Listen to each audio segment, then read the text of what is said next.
Hello peeps, it's your boy Skinny Penis here with another replay, another AAA video. Today we're going to see for ourselves how brain dead Jinan can be, or also cannot be. This ship is in AAA for a reason, because in my opinion it's another proof that wargaming is slowly but surely running out of ideas what to put on cruisers or DDs or in general ships, so they get the full gimmick treatment. Like, there's barely any gimmick that this ship doesn't have. It's by far one of the weirdest additions to the game in the latest months or even last year. There were ships like Napoli or Elbing, which I consider really nice. They have interesting gimmicks that are really strong if played correctly, but can also backfire horrendously. Jinan is the pinnacle of gimmick. What is Jinan? Obviously Jinan, the new Pan-Asian cruiser. People have talked about it a lot. I think you know the specifics or the small details. The main issue with it is most likely the 40 YY torps you can send multiple times a game. Essentially, you send 40 YY torps whenever you want, then you send 20 again, and by that time your reload boost should be roundabout up again, so you can send 40 again. What do we have here in this match? We're playing against a fair bunch of super ships. It's very good matchmaking for Jinan. You have 4 cruisers, 5 BBs, meaning you can pretty much torp 3/4 of the enemy team. Obviously you can't hit DDs, and you most likely won't torp the CV. Jinan is best played with spotting in your division, or you otherwise have to rely on spotting from your teammates and randoms. Two things. First of all, you most likely need forward spot to position yourself preemptively against pushes or holding enemies. Second of all, it's nice to have a DD, for example, like Smaland, that zones enemy DDs. Otherwise, you pretty much have to rely on teammates, either doing the spotting job, radaring for you, or the enemy DD being a bit on the dented side of things, so you can play more freely. What I'm doing here is just going into the cap, trying to dive island, because the 1-2 line area is pretty much untorpable from me if I'm myself am on the 1-2 line, and the middle is unplayable since they have a super CV, which is really fun. So I essentially just try to use this island as close as possible. And if you look at the matchmaking, they do not have radar apart from the Des Moines, but the Des Moines is spawned in the division, gearing Des Moines, so they're obviously on the seaside. It's like division spawn. So you already know there's not going to be radar on my side, so that means I can always disengage with my smoke. Jinan also has the interesting gimmick of having 32mm armor. Other than that, it's like the box of gimmicks you can see at the bottom. Obviously the torp reload booster, then heal because it's high tier cruiser. Defay is really strong on it against pretty bad carriers, I would say. And you have a smoke, which is very helpful. In my opinion, it doesn't really need the smoke, since the torps are pretty much the main gimmick of it, or the main damage source as well. But also the guns are no joke in terms of DPM. I mean, they're like 5 DD guns with like DD reload. Don't like confuse it with Austin. I mean, it is an Austin hull. Essentially, it actually is an Austin hull. It just has 1 gun less. The arcs are still not the same. Also, you don't have the SAP, but that's fairly obvious. So what I'm doing here is just like sitting in the cap. The Fletcher has been spotted. The Fletcher turned away, and at this angle where I am, the Fletcher pretty much can't torp me. So I'm just like shooting cruisers, BBs, trying to set fires, because I'm trying to set fires. So on the battleships, because I'm literally just waiting for... Now I'm actually proxy spotted, so I know the Fletcher is too close, so I have to run away a bit. He probably reversed into me. I also have to be really careful about the Satsuma. He's behind an island, and that is also the most important ship I have to keep behind an island. Because of the armor scheme of the Jinan, every 32mm overmatch shell on your ship is essentially a Cid. Like, they overmatch the entire ship pretty much, and also, most important, the Citadel deck. So if they punch into your deck, Citadel deck, it's a Cid. If they hit you from the front or the back, they punch right through your armor, and then there's this insanely big box of a Citadel in the middle of your ship, so pretty much every shell that hits you, kind of mid-ship, is ending up as a Citadel. So you dodge like Musashi, Shiki, Yamato, and Satsuma, and also Incomparable. Here you can see I'm sending the 10 torps each side, kiting away. The Satsuma has 0 clue. there's also no Hydra on this side. Apart from maybe the Goliath, but he's most likely camping in base. So the Satsuma is playing a little, gotta catch them all, and now he repaired. He could be like essentially still ADK, but the second Torp set is completely going to obliterate him. He's ending up with a double permaflood, 100%. He already has the permafire, and on top of this he's like eating what, like 5 Torps now? And this isn't even like my entire set of potential Torps I can set in one go. Look at this. I mean, I could theoretically send 40. This was already enough. Deep water Torps against ships without Hydra are insanely toxic, and the only thing that potentially ruins it for you is a fast forward Hydra DD. It's like the worst thing you can torp. Like if you see there's a Z or a Daring in front of you and you want to torp people behind them, you're most likely gonna end up with spotted torps, which still doesn't really, like, it doesn't matter that much on this ship, honestly. If you have 40 torps going into an, for example, hotspot 910 line, which is essentially an alley, a backstreet alley, a very dark one. If you send 40 torps through that, it doesn't even matter if the battleships or the cruisers see the torps coming, it's still really difficult to dodge. 40 torps are no joke. You most likely end up with 1 or 2 hits at least, which is already like 30 to 40k, plus you get DCPs. So you pace yourself up here. As said, they have no radar, and now also the DD died, so I'm essentially the one with the best concealment, so I can, yeah, just be around here and play with my torps. There's like no need for me to open up, there's like no need for me to smoke, and here I'm just on purpose. It doesn't really make sense even, but I'm on purpose sending my 40 torps there, because whatever the Goliath, Napoli and Minnesota do, if they go into that torp range, they're going to eat a bunch of dick.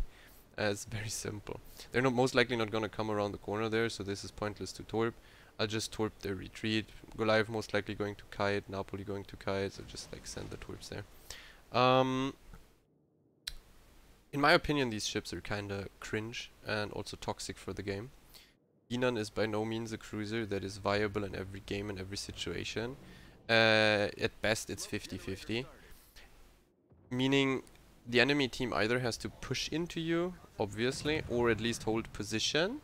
Then, if they hold position, you need the enemy DD gone in front of you, so you can do what I'm doing currently. Like, they're staying in that kind of area there, and I really, I can only play the game essentially because there is no DD in front of me that could spot me, or torp my smokes. So as you can see, smoke was a bit wasted, but you have to be a patient player in Jinan, for sure. It's living off the fact that it has a million torps and you can zone people with that, but torps are a very, let's say, it's not RNG based, it's a very random armament. Essentially, the better the enemy player is, the less likely they eat torps. Like, the most dented Hydro BB or Hydro DD would eat torps. So it doesn't necessarily correlate with Hydra usage, it's more likely the intelligence of the enemy team, which is a problem. They actually know what they're doing, you might not catch them at all. Then again, as I already pointed out, 40 torps, even if there's a GK pushing into you with Hydra on, and it's a super unicorn player, you're still gonna hit torps most likely. The ships are insanely big, like meaning battleships, insanely hard to turn, and there's, like, you have a hard time finding a gap between all those torp sets, because you might like move yourself into a gap for the first and the second already has a torp that goes on your nose. Nothing you can do, you're already forced nose in, so then it's just like RNG based. How did Wargaming send the torps out and where do they land? Are you actually in a spot where you can't dodge them anymore because they're on your nose? What could they have done better on this ship? Honestly, I have no clue. I think the torp reload booster is too much. Like, you either remove smoke in my opinion or torp reload booster and give it like a bit more HP, because it's kinda hit and miss style. Like, most of the unexperienced and bad players are just popping in it left, right and center. They're not doing anything, especially if you're a DD, you can outplay them for free. Here you can see the next, gotta catch them all. Napoli, obviously one of the ships that suffers most likely the most on tier 10 against these torps. Obviously the DDs are out of the question, but Napoli has no means of specking torps, specking Hydro. Then again, it is a flank cruiser and it's also has to be a bit closer towards the enemy. If you play Napoli correctly, you also most likely push nose in, like he did just now from time to time, because you have the tools of like going in, out. Napoli is like really tragic against Jinan. Then again, Napoli overmatches it, but it's not like a minnow or something. The ship is really slim. There are very small parts on the ship that you do actually overmatch, and heavy cruisers, especially the ones that don't have improved pen angles, have a very hard time punishing you. You have to care a lot about Annapolis, Des Moines, stuff like that, even Petra and Stalin. Then again, if you don't want to deal damage back and use your front turrets and you just angle perfectly, very unlikely that overmatch cruisers or improved penetration cruisers can actually punish you with AP, just because the side plating is 32mm and the hull is very slim. You can definitely bounce some stuff. Also, battleships that don't overmatch 32mm can get trolled heavily, because as said, it's like a cruiser with 32 on the sides. My opinion how most of the cruisers should work these days, that at least sides or deck is 32. So yeah, maybe the IGN battleships and Incom can keep their stupid fucking gimmick of point and click everything. Okay, I'm fine with that, but at least not every battleship can point and click you. As long as battleship players don't learn how to spec fire prevention, I don't think they should be rewarded by clicking people that are like straight up better than them. This is my opinion, and I don't know. Probably 90% of the player base would disagree, but I mean, you know me, I don't give a shit about that, honestly. This Minnesota, as said, like it doesn't have 32mm overmatch. My hull is very slim, so it's fairly unlikely he actually hits a shell so perfectly into my nose that it's a citadel, so I can just like open water gunboat him down. Also, he's really slow, so it's a fairly nice target. You have to remember, as said, not Austin arcs that are really nice. It's more or less DD arcs, which are fairly shit. We can go over the specs later. It's also a reason why I think range mod on it is a bit too much. Like you have 14.5 base, which is a lot. You can treat it like an AFT DD. Having more range is essentially useless. You're not gonna hit anything that is moving. You're just gonna hit stationary targets. But then, what's the point if his target is stationary to spam it with HE in most situations? If he's like really stationary and dented, just like go closer and twerp him out. This game ends up, just to spoiler you, as a loss. Oh, there's some heavy AP stuff in the middle, I think. Like, I think the Des Moines is playing heavy AP? I don't know. Was a weird pen number there, 1805 damage. But whatever. So, if that keeps on going, like this kind of balancing or development of new ships, we're not only in for a rough ride with super ships, because they will fuck with the gimmicks of these. We're not only in for a rough ride because of submarines, they could also be like become more gimmicky and not that straightforward as they currently are. I think they don't have ideas what to do with submarines, honestly. Like the gameplay is so brain dead stupid, and it can't be like there's no build on. Like, you can't build on that kind of gameplay. It's already shit. So the normal lines that are going to be introduced will definitely be more and more gimmicky. I mean, the Italian destroyers are already like interesting, like 0 range, but the wicked speed boost of 30% and the crawl smoke and SAP is like, but long range torps that you can like spam, so it's nearly as it has like very high torp DPM in terms of Elbing. Like Elbing is like second highest torp DPM in the game in terms of DDs, and the torps are like just send them out and they're like floating mines. So I don't know. Let's see what happens, I guess. I'm just going mid here. We cleared our side, took us way too long. Obviously our team on the other side didn't do shit.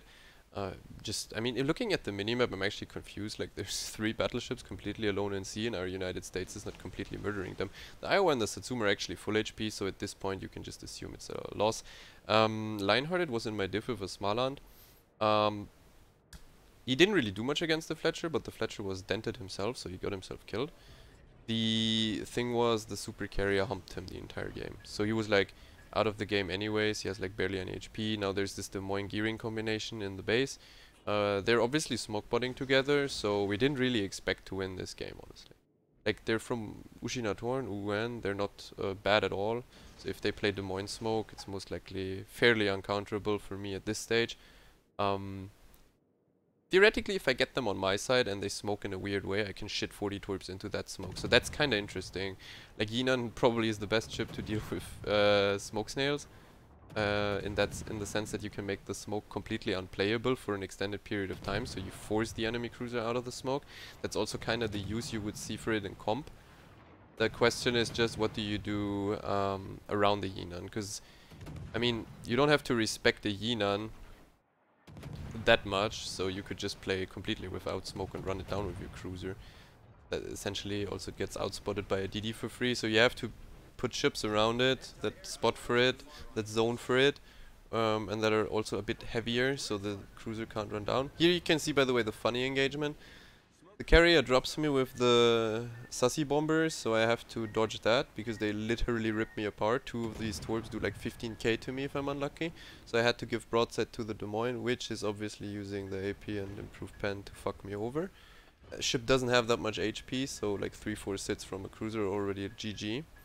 And keep in mind you have to play a bit more aggressive, close up and open in this ship, since you do want to get out your torps. But that also means you have 9-7 conceal, 13-5 torp range. It's fairly comfortable to stealth torp in some situations, but in most situations you're definitely running the risk of getting spotted, as I said, from a DD and stuff. So there are like 2 full HP battleships pushing the middle. Our United States is, I think, completely dented. I have no clue why he's not counter-griefing. I think our United States is fairly bad. Their United States is fairly toxic. And at this point I just tried to rack up more damage. I mean, I'm already at 300k. These are like kind of the hit or miss games. If the enemy team kites from you, you end up with 0 damage most likely. If it's a stomp, you end up with 0 damage most likely, unless you were the one that nuked 3 ships with your first torp sets, which is fairly rare, since you're also slow. And like you're not as fast as a DD. So yeah, I'm just trying to get the torps out to kill the Satsuma maybe, but the Des Moines and gearing would kill me anyways. There's no point in... I could have maybe kited the Des Moines out. Maybe. DPM him down a bit. But in the end, there's no way we win this, honestly. The enemy super carrier, that's actually what happens in this game. The enemy super carrier is a decent super carrier, or decent carrier player. Meaning he's a griefer. And he's also going to end up as first on the leaderboards, scoreboard, obviously. So, Jinan, 40 torps, and a bit of, like, also got a bit of the Smolensk treatment, even though it's like less, what is it called? Like, a bit less effective at range with the HE. But it's strong in a division. You can make more use of it, but you have to accept the fact that half of your games are going to be pure shit. And in other games like these, you can do 340, potentially even more. I sent 30 torps. No, I actually sent 40 torps into the gap towards the Iowa and Satsuma. And I think they ended up only eating 4 combined. I think 3 Satsuma, 1 Iowa, something like that. Which is pretty low. If they're like completely stationary and the torp gaps are not that favorable for them, they could have both eaten around about probably 10 torps and I would have been above 400. This is like kind of the gambling aspect of this ship.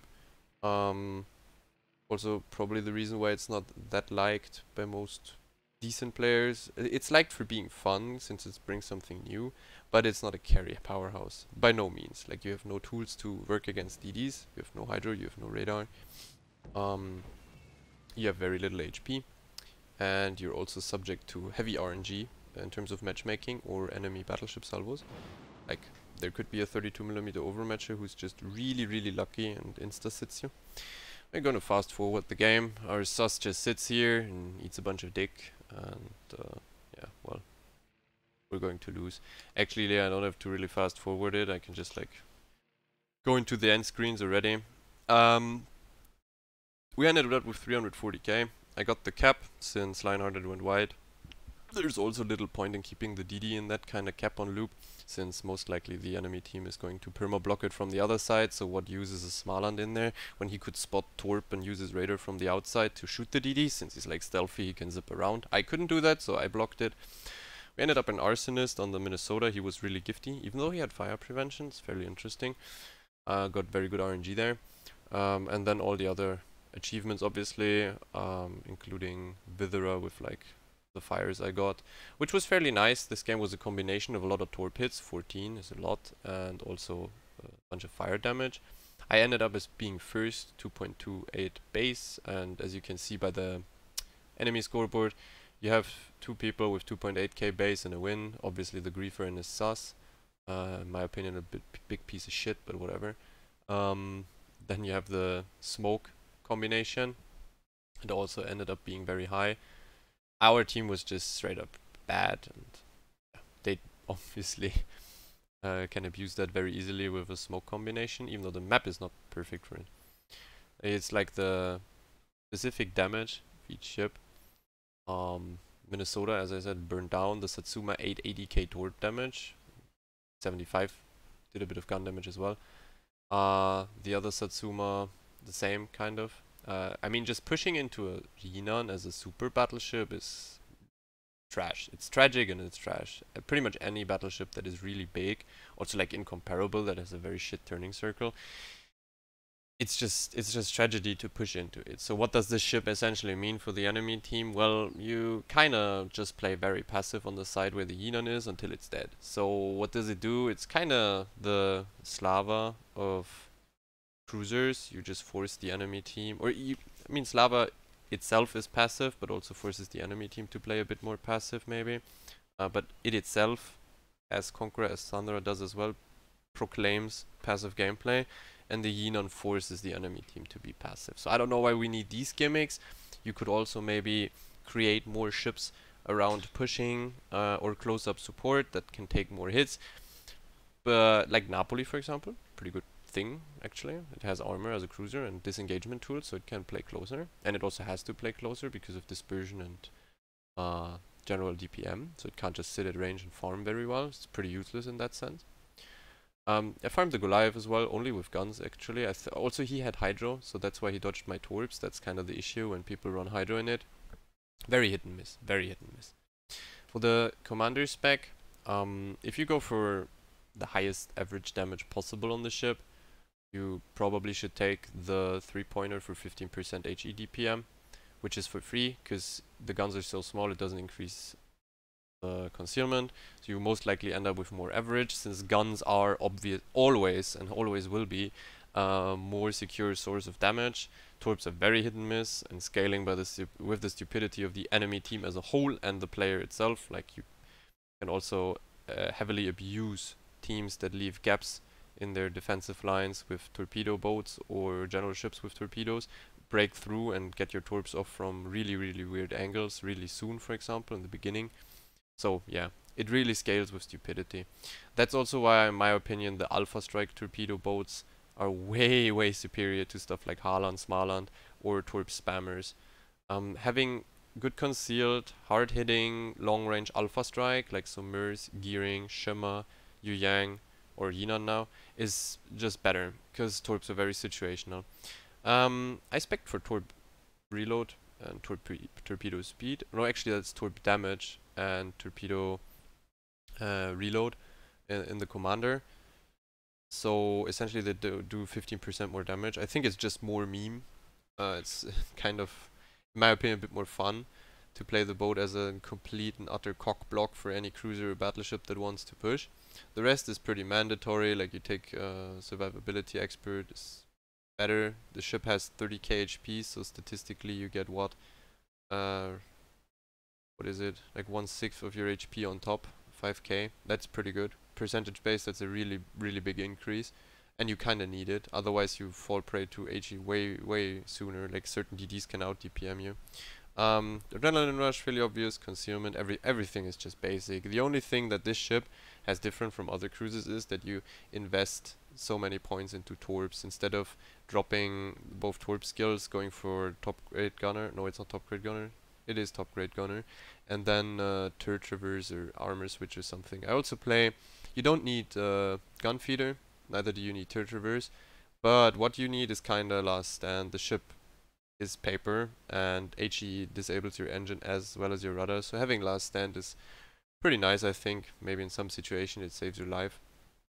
For the spec on the ship itself, I take torpedo speed. The ship has high DPM and high shell volume anyway, so I don't really need the 7% dispersion. Also the AP is not hard hitting at all, so you would never want your AP to 100% hit the citadel, since you don't pen any citadel armor most likely anyway. And I go for gun reload instead of torp reload. That actually has two reasons. First of all, the gun reload mod is really strong, and it helps a lot. It also helps more than 15% HE alpha, because the reload means that you also have higher fire chance since you shit more shells. The second reason is your torpedo tubes are on the ship, and the torpedo reload mod increases the chance of your torp tubes getting destroyed by an insane amount.